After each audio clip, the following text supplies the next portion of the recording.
امام ابن قیم رحمہ اللہ کہتے ہیں میں مکے میں تھا تو اچانک میں بیمار ہو گیا، کوئی معالج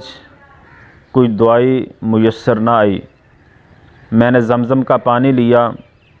ایک گھونٹ لیا اور بار بار سورۃ الفاتحہ کو پڑھنا شروع کر دیا، پھر ایک گھونٹ لیا، پھر بار بار سورۃ الفاتحہ کی تلاوت کی۔ بار بار میں یہی عمل کرتا رہا تو رب تعالیٰ نے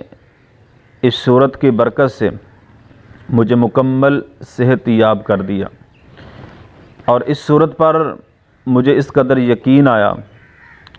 اس قدر میرا توکل مضبوط ہوا، کوئی بھی بیماری کوئی بھی مرض مجھے لاحق ہوتا میں فوراً سورۃ الفاتحہ سے دم کر کے میں اپنا علاج کرتا، اللہ تعالیٰ مجھے مکمل صحت یاب کر دیتا۔ اور جو کوئی بھی میرے پاس آتا دم کے لیے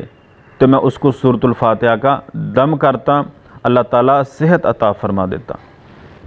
ناظرین کرام، یہ 7 آیات پر مشتمل چھوٹی سورت ہے، اس کو اپنا معمول بنائیں، اپنے آپ پر دم کریں، اپنے بچوں پر دم کریں،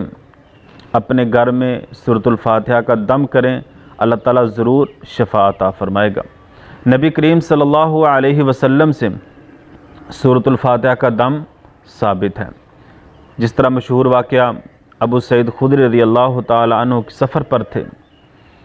تو ایک جگہ پر پڑاؤ ڈالا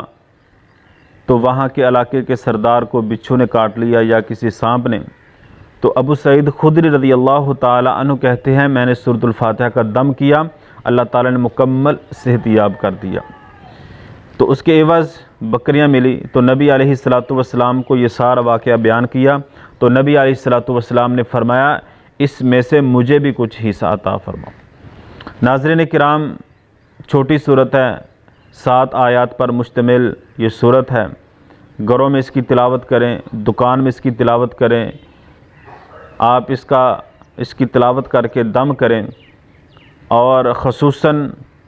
امام ابن قیم رحمہ اللہ نے جو کہا ہے